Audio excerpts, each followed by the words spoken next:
I'd like to introduce Chuck Lee. Chuck is a supervising environmental analyst in the same division and bureau that we all work in. Chuck has worked for DEEP since 1987 in water quality programs. Most of that time he was responsible for the Lakes Management Program. In 2014, Chuck's role was expanded to include non-point source pollution and watershed coordination programs. 2016, the watershed program merged with a portion of the Long Island Sound study that evaluates nitrogen load to Long Island Sound. In addition to those duties, Chuck is also serving as a temporary supervisor in the dam safety program. Next, Chuck will present DEEP's second generation nitrogen strategy. Thank you. Thank you, George. Just by way of introduction, as George mentioned, I'm Chuck Lee. I've been working with the Department of Energy and Environmental Protection for about 33 years. Most of my career was dealing with lakes management. Actually, I met some people that I've dealt with in the past, so I'm happy to be here today.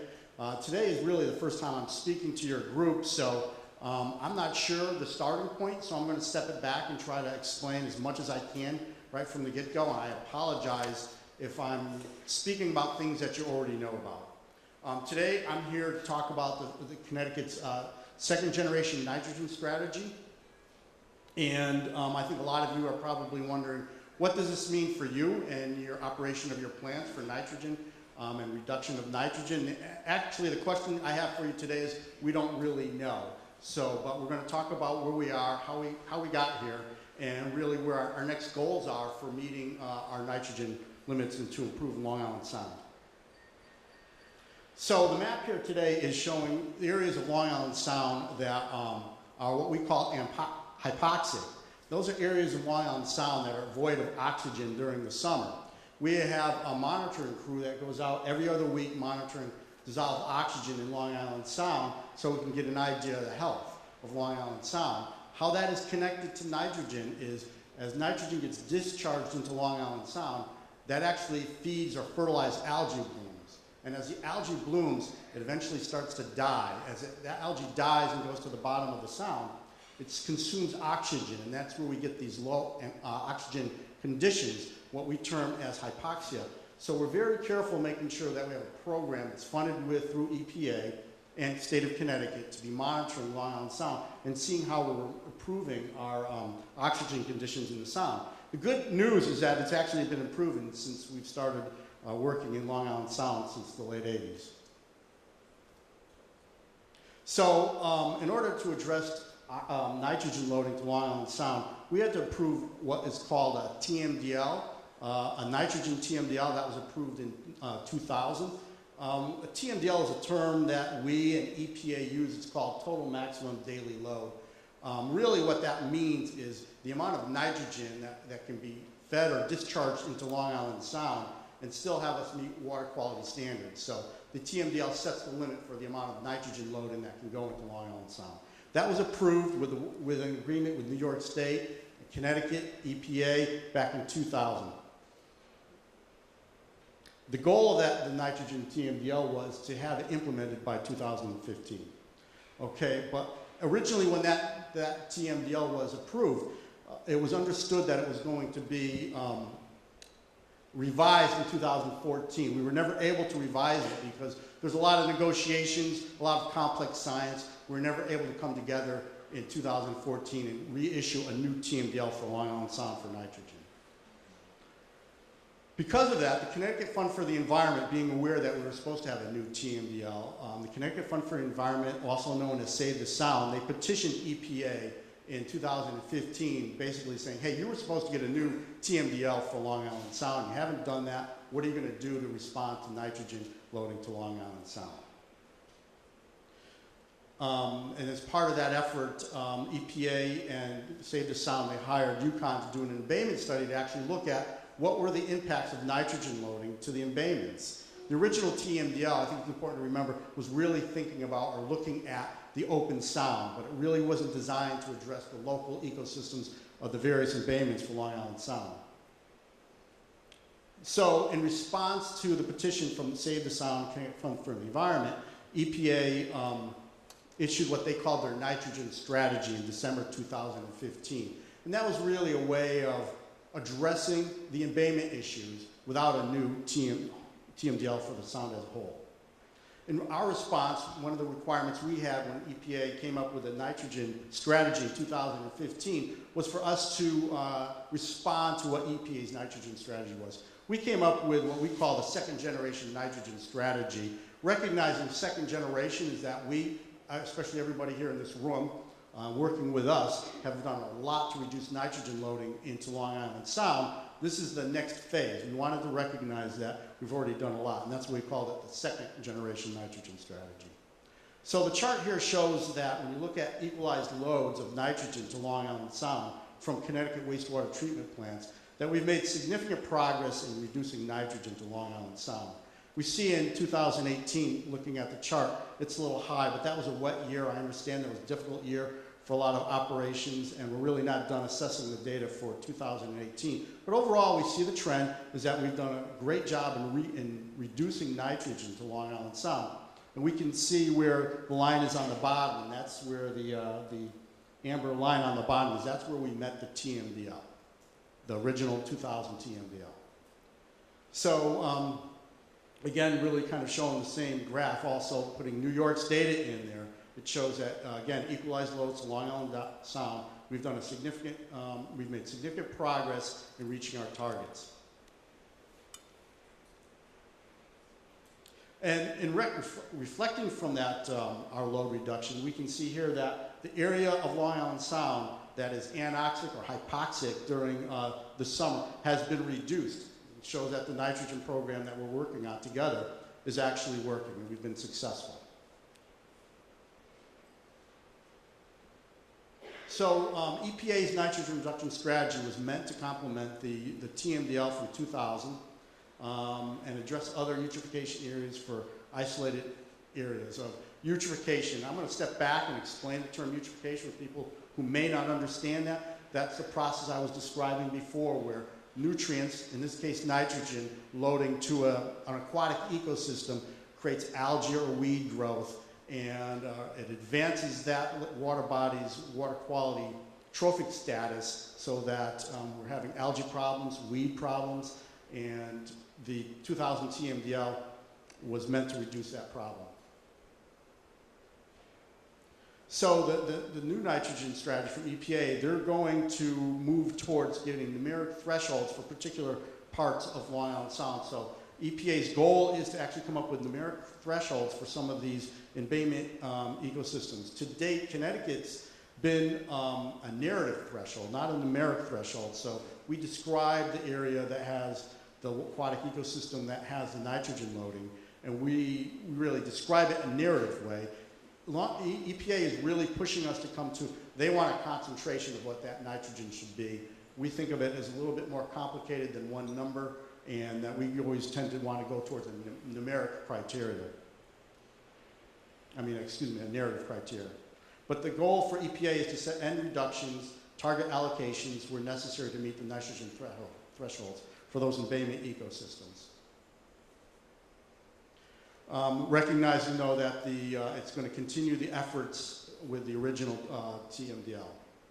So the EPA's nitrogen strategy is really three parts. They're looking at embayments, they're looking at the major tributaries, and they're looking at western Long Island Sound. We're working with them in identifying priority embayments. We're also working with EPA looking at the major tributaries. And the work that we're doing in western Long Island Sound for Connecticut, we've really already had that work on the books, ready to go, and we're really just giving ourselves credit for that work. What's interesting about the major tributaries is that gives us a chance with the nitrogen reduction strategy, EPA's nitrogen reduction strategy, to talk to the upper states and make sure they're doing the same work that we're doing. Right now, we're in discussions and intervening in the permit for the Springfield Sewage Treatment Plant. We would like Massachusetts to go to the lower levels that you've all been required to do in your permits. And the EPA's nitrogen reduction strategy has actually given us a venue to sort of open up those conversations.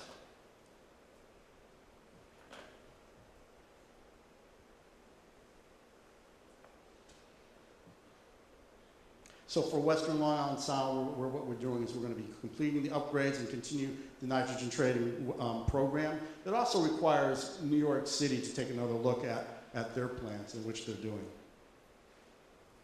Enhanced stormwater management, we're actually, for the second generation nitrogen strategy, we're really trying to figure out what that is right now.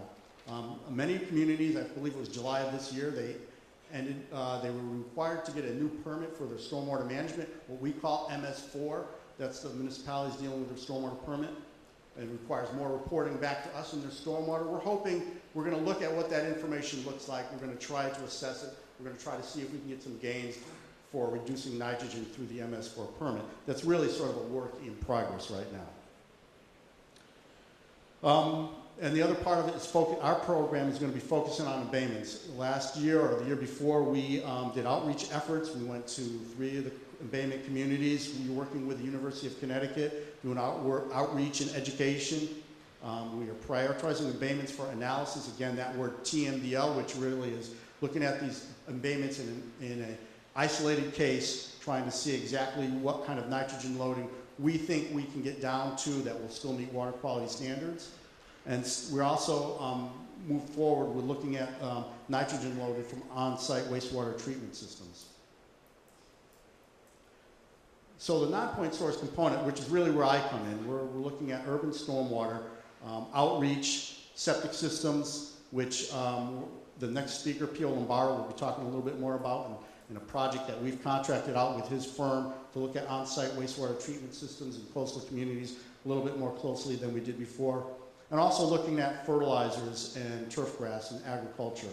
We have programs that we work with the U.S. Department of Agriculture, looking at how farmers are working on their properties, fertilizing, analyzing how much fertilizer is coming into the state, how much might be leaving the state, trying to reduce that amount that's coming into the state, recognizing that there's a nitrogen load there that we need to capture and we need to reduce. As part of the study I mentioned before is that the University of Connecticut did an embayment study, kind of flagging the embayments that they thought there was a problem. They looked at 116 embayments, some of which were in Long Island. They determined the potential sources of nitrogen and predicted that there were 16 embayments of concern. That was a broad study, and what we're trying to do is really get down to a more localized study, because that was really a larger study that addressed the whole area of both Connecticut and Long Island, draining into Long Island Sound. And really to get to the actual numbers, we need to do more specific work. So as I mentioned before, we have done outreach work for Long Island Sound. And as we see, the next speaker, Pio Lombardo, will be speaking about our project to start addressing nitrogen loading from on-site wastewater treatment systems. We think that there's a lot of potential for looking at on-site wastewater treatment systems and getting a better handle on the nitrogen loading from those systems. And prioritizing abatements for additional monitoring, assessment, and modeling.